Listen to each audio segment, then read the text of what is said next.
It was then about 11 o'clock and very pleasant.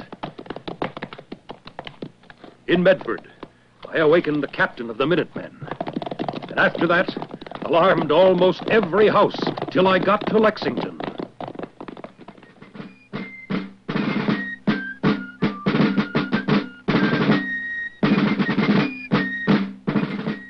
The year is 1775. The English colonies in America are astir with thoughts of rebellion. Relations with Britain are strained to the point of breaking. 700 British troops are on their way to Concord to seize and destroy American military supplies. But last night, Paul Revere gave no sleep to the citizenry along the way from Boston to Lexington. Now, at daybreak, the Minutemen wait. These are farmers, merchants, craftsmen, and lawyers, all volunteers trained to become soldiers upon a moment's notice. Not a formal army, these men supply much of their own equipment. Varied in age, background, armament, and clothing, but united in purpose, they face a professional British army.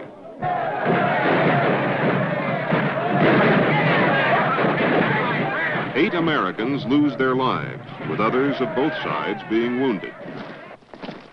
The British proceed on to Concord and destroy what supplies they find. But by now, the alarm is out, and an aroused citizenry closes in on the invaders. From all directions, shots are fired at the British troops. Their hurried retreat toward Boston becomes a bloody affair, with the persistent Americans sniping from behind stone walls along the road. A war has begun, and America is without an army. Here are 13 colonial settlements, more or less united by the common need for survival. For years, they had found it necessary to require every able-bodied man to own a serviceable musket and to spend some time training in the local militia. This provided the bare minimum of protection, be it from bandits or wild animals.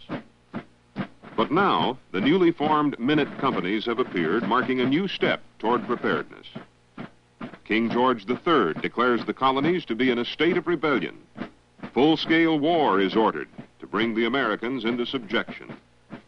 But freedom-minded leaders speak out.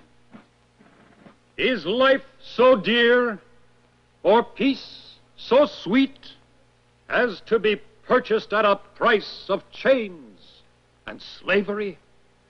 Forbid it, Almighty God.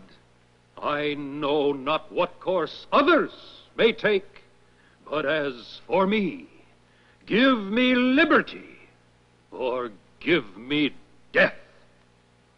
While the British build up their forces at Boston, the Continental Congress votes to raise 10 companies of riflemen in Maryland, Pennsylvania, and Virginia. George Washington is appointed as General Commander-in-Chief of the developing Continental Army. And a strange army it is that besieges the British at Boston. Farm boys and great-grandfathers join the disorganized mob of alarm companies, Minutemen, and other involved citizens. The chaos is only to cease after Washington arrives, takes command, and begins to organize a truly national army. The Continental Army never had enough men. All through the war, an uncertain supply of manpower plagued the Americans. It was a volunteer army, and men came or left as their terms expired. Enlistment bounties were offered, gifts of money, land, or a new suit. And the budding Continental Navy was no better off.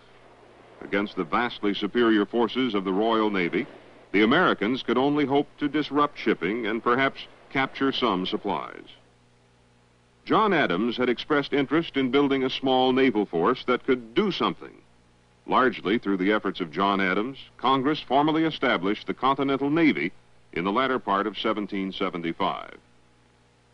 Old Esek Hopkins became the first commander, and it said that he looked much like an angel, only he swore now and then.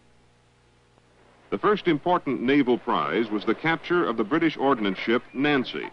An eyewitness describes her unloading.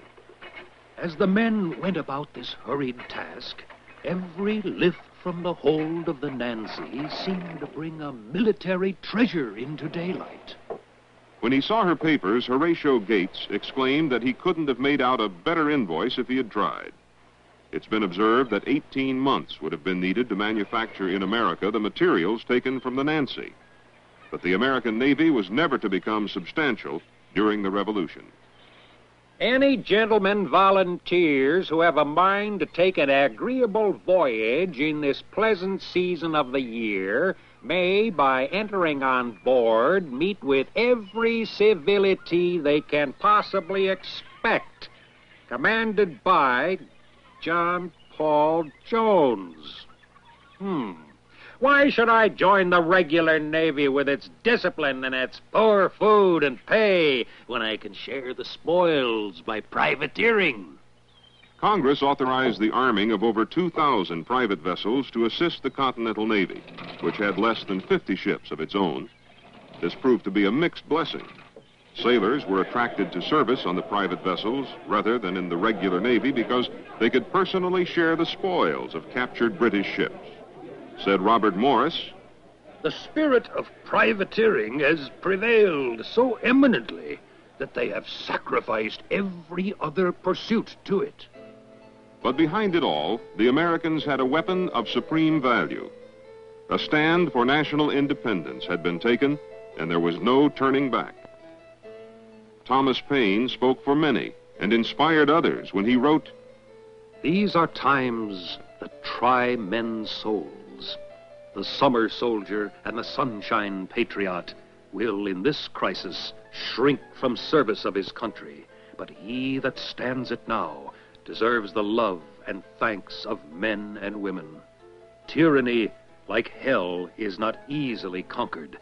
Yet we have this consolation with us, that the harder the conflict, the more glorious the triumph. What we obtain too cheap, we esteem too lightly. 'Tis dearness only that gives everything its value.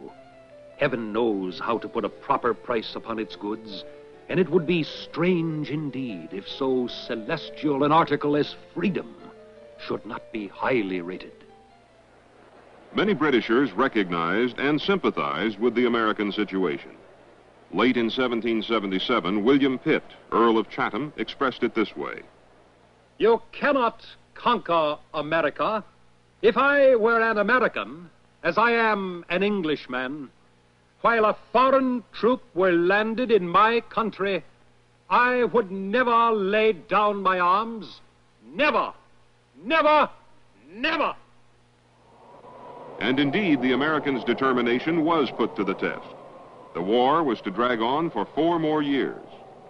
With the British occupying the colonial capital at Philadelphia, the American troops spent the hard winter at Valley Forge. But nonetheless, the Army was becoming more professional. Under the stern prodding of the self-titled Baron von Steuben, the Army learned fighting in the best European tradition. They learned to meet the British on their own terms, with drawn-up battle lines and bayonet charges. Hoist your firelocks. Cock your firelocks. Present. Fire! Step-cock your firelocks. Handle your cartridge. Prime. Shut your pans. Charge with cartridge. Draw your rammers. Ram down your cartridge. Return your rammers. Shoulder your firelocks." The Army became proficient, but never independent of the need for help from local militia to bolster its thin ranks. Then finally, with the aid of France and later Spain and Holland, the Americans secured their prized independence. The climax was Yorktown.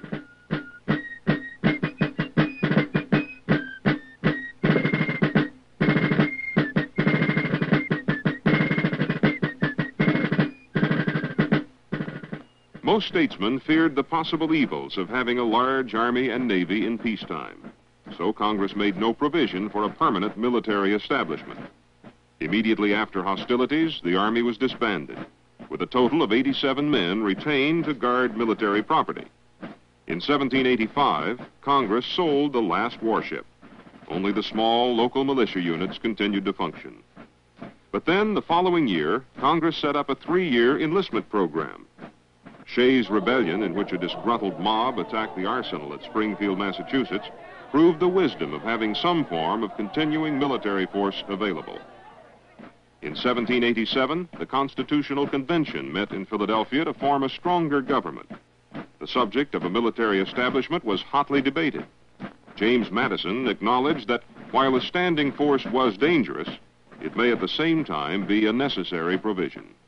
George Washington, who presided at the convention, said, "After our experience, I believe that we should all see a need for a professional army. The jealousies and evils of a standing army to be feared are, I believe, remote. But the consequence of wanting one is ruin." 2 years later, in 1789, Congress established the War Department and strengthened the Army. The revival of the Navy, however, was slower. With no force to oppose them, it wasn't long before pirates renewed their attacks upon American shipping. In 1794, the U.S. authorized the construction of 6 frigates to fight the pirates. Notable among them was the 44-gun Constitution. With its hull of rugged oak timber, it fared well in battle. The incredible sight of cannon shot bouncing off its hull soon prompted the famous nickname, Old Ironside. By 1798, we almost went to war again, this time with the French, who had seized over 300 of our merchant ships. That year, Congress created a permanent Navy Department under a Secretary of the Navy.